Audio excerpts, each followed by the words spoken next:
Hey YouTubers, this is John here from Jay's Outdoors and Reliance. Hope you're having a good week so far. It's been a nice busy week for me, which I enjoy.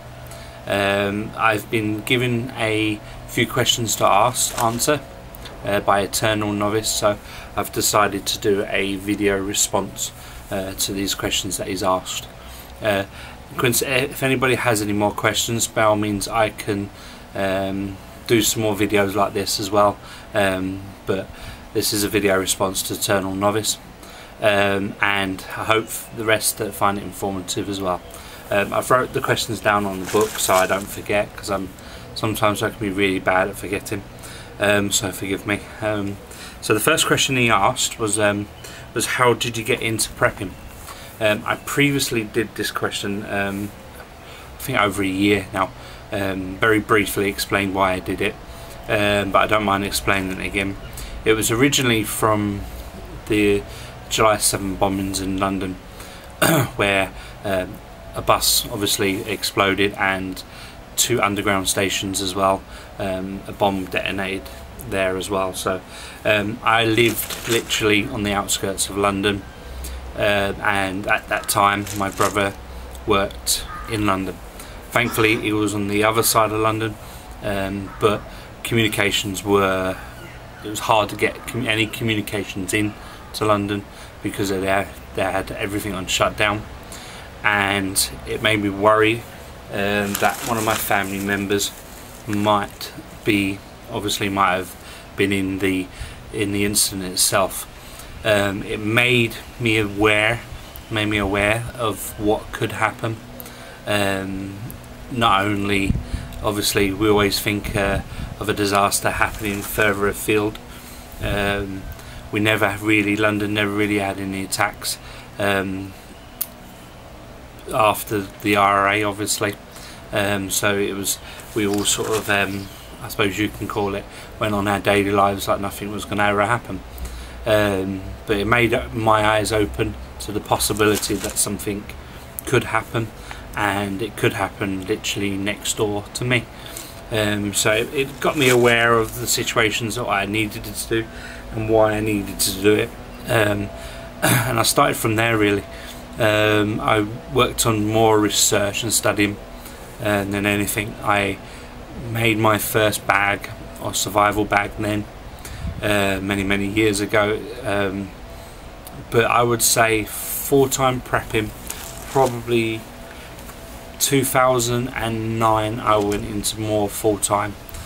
Pure reason, I got married, and I inherited, that sounded really bad word, I adopted 5 daughters, so I had a big family, and so prepping literally changed the way, in terms of prepping, it changed my ways of thinking. Because I no longer had to think for myself, I had to think of families, and that put a lot of pressure on myself, but it also made me aware that I had to look after others as well, which now I very much enjoy, because that's what I believe prepping is. It's all about community, and it's all about rebuilding. It's not just about the sole lone prepper. We all know that in a disaster, the more heads that you've got, the more better chance you have to survive. So that's the reason why I got into prepping, was because of the July 7 bombings in London, and because of my family as well, which made me go into more full-time. So that's the reason why I do prepping now. He also asked, what websites do I use? I suppose it's more, what websites do I use for research or looking up on doing blogs and things like that. I'll give you a list. It's more, I do watch YouTube more, to be honest, because I prefer videos to words. It's just the way I am. But I have listed a couple of websites, and I have listed some YouTube videos as well, and I'll put a link of all of them down below once this is finished. Like it is quite windy today, so please forgive me if you hear any wind blowing around and things like that. We've just got over a storm that we had, gale force winds, etc. So right, so The websites that I use and YouTube channels that I watch, I start in no particular order. Z Outdoors, great guy, UK based, very much into bushcraft, and he loves these carving and things like that, and he started off the same time as me doing YouTube, and he is flown like no tomorrow. God knows how many subscribers he's got now and how many views. I don't know, but he's really informative. He's a funny guy, and he does really good videos. Next person is Canadian Prepper. A lot of people, you may know him. Again, he's got thousands of subscribers and views. His way of videos is, it gets your brain thinking, gets you ticking over, and it helps you with your own prepping and makes you think what you've missed or what you can improve on. So Canadian Prepper, if you haven't subscribed to these, please subscribe to these, because these are really good guys. Prepper Nurse 1.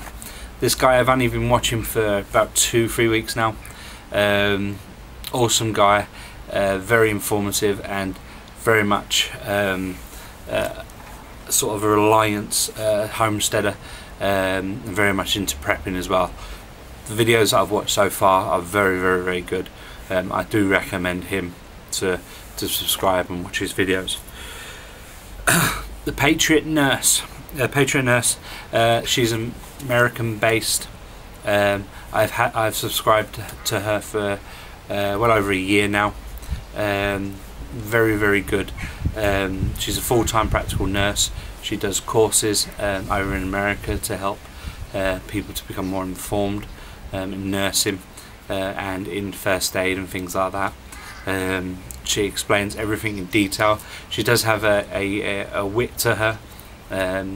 Some people may find her offensive sometimes, I will admit that, but she is one of the most informative people I know on YouTube in terms of first aid and what you can do in survival situation and how to look after yourself. Armed Rogue, another female prepper over in America. I've followed her for about 2 or 3 years now. She has been on TV a few times, and she's very good. She explains it in details, very short videos. Most of them that I watched are under 10 minutes long, but everything is, there's one playlist. She does day in the life of a prepper. Good thing to look at if you have the time. She does a video every day of what it's like to of a prepping life. I tried it, I attempted it, and I failed miserably. I think I got that to day 9 or day 10, and because my life was too busy, I had to stop it. Hopefully one day I will do it, but Armed Rogue, if you do subscribe to her, watch that if you can. It's very good. Beyond 2000 BC. Beyond 2000 BC, if you're interested in bushcraft and the primitive side, everyone should be subscribed to this channel. I tend to be going towards that direction. Sorry for the sun's blaring now. For that direction into Stone Age bushcraft and things like that. So I recommend, if you're getting into that sort of environment, into that scene, bushcraft, to check him out as well. Black Scout Survival. If you are watching this, forgive me if I get this wrong. He's a former Navy SEAL. In terms of tactical preparedness, becoming the grey man, and surviving in that sense, very knowledgeable guy. I will highly recommend him if you're wanting to get into that and you need to learn that. It's Black Scout Survival.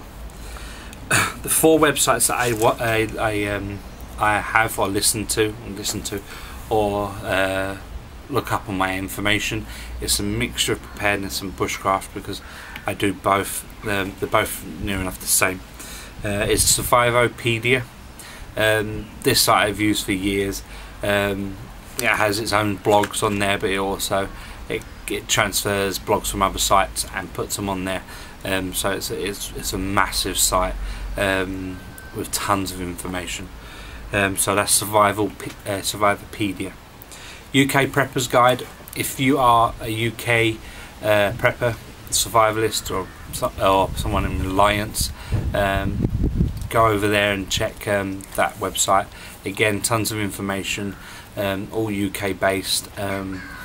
If you're a UK, sometimes obviously when the American websites mention about guns, firearms and weapons, obviously for a UK prepper, that obviously we can't use them because we're not allowed those type. Another one, medical aspect of prepping, is the Doom and Bloom website. Everything you need to learn about first aid, including seizures, sutures, how to stitch people up, how to do small to figure out infections and things like that. That's all for prepping. Last but not least, there we go. Sorry about that, guys. The battery died, so I had to quickly plug it in. But going back to what I was saying, Paul Kirtley is a bushcrafter in the UK. He's worked with Ray Mears. He's worked with many other known bushcrafters in the bushcraft world. He does a lot of appearances at the bushcraft show. I've never met the guy. I always wanted to meet him. Very, very knowledgeable guy, and very down to earth. If you ever get a chance to speak to him, he will speak to you. Even I've spoken to him on Facebook on many occasions, and on his site, and he's always replying. So he's a very nice guy, and is always wanting to help people out. So that's Paul Kirtley. Right, the last and final question that I've been asked is how do you join a prepping group? Now, it can go either two ways. The way I see it, there might be more, but the two ways that I know. A prepping group, first way I would go is I would seek family and friends that you trust. Reason why I say that is because obviously, even though many family members are obviously your family, you may not trust them in a survival situation, so you wouldn't have them in your group. So including your friends as well, you may have very good friends now, but you need to work a way to find if they are reliable in a disaster. If they are, and they are trustworthy, slowly mention it to them. Slowly mention what you're doing. Don't go into details of what you got and why you do it, but slowly introduce it. Slowly mention about certain situations where you know, this may come in handy. You know, having a bag ready to go. For instance, UK had a flood a couple of years ago. I was in that situation. It was a short-term disaster, but I was in that situation. I could explain that by having X amount of sandbags, X amount of blankets, it helped my family get through that situation. So slowly introduce it to your family, slowly introduce it to your friends, and if they are interested and start to talk to you more about it and ask questions, you've got your first sort of members of the group. But never give away all the details of your preps. Rule number one of prepping is keep things as much as you can to yourself. Don't tell it. It's like rule number one of Fight Club: don't tell about Fight Club. Very similar to that, but you are looking to join a group, or you're looking to make a group, so you need to get yourself out there a little bit and sort of this little bits by little bits respond to those questions, or ask questions to them as well. The second way is by social media, by going to events. In the UK we have events, and also in America, if you're in America, they have events all the time. Preparedness in America is very big. In the UK it's not as big, but we still have events. if you can get to yourself to events, do so. But other than that, get yourself on social media, get yourself on Facebook, Twitter, Instagram, YouTube is social media, and start talking to people. Start talking to people and find out who they are, find out if they are in the same mindset as you, and eventually once that sort of conversation starts to sort of roll, and you start to get to know each other a bit more, that's the benefits of social media. You can do a sort of meet and greet type event where it's completely a location that is away from your homestead or your house, sort of a neutral location, and you can get to know each other face to face. This is how you will start a group. I tried doing a group before. I have got a group now. It's mostly family members, but quite a few friends that have joined this group. It originally started just by talking, just by getting myself out there, by going on to groups and just having a chat, and eventually we become good friends, and we are a member of our group now. So if a disaster was to happen, we would help each other out. So the only way you're gonna join a group is by putting yourself out there a little bit, but not so much so that you give away all your ideas or your preparedness. So for instance, you're not going to show you, if you have them, you're not going to show your secret locations of where you've put your where you've buried some extra preps down in the field. You're not going to show them your bug out location yet, things like that. So you've got to be wary of who you speak to, but you've also got to get yourself out there, which is the hardest thing you have to do. I'm fortunate enough because I'm on YouTube now.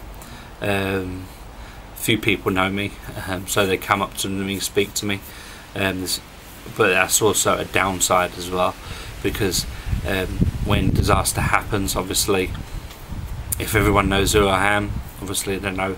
Thankfully not many people know where I live, but if they know my face, which you do, obviously I have to be very, very wary of that.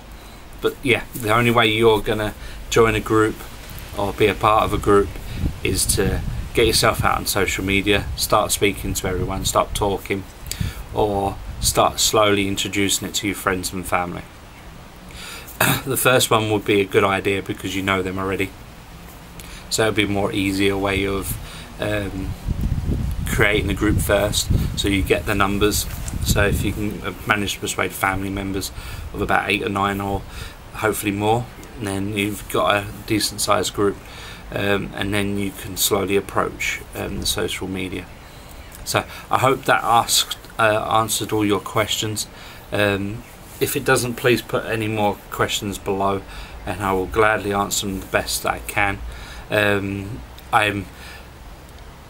If I can't answer them straight away, I will do some research for you and I will give you the information that way. So I hope you enjoyed the video. Sorry for if it was too long for some people. I thought I'd do it all in one, these 3 questions. Until I see you again, please like and subscribe below, and this is John out.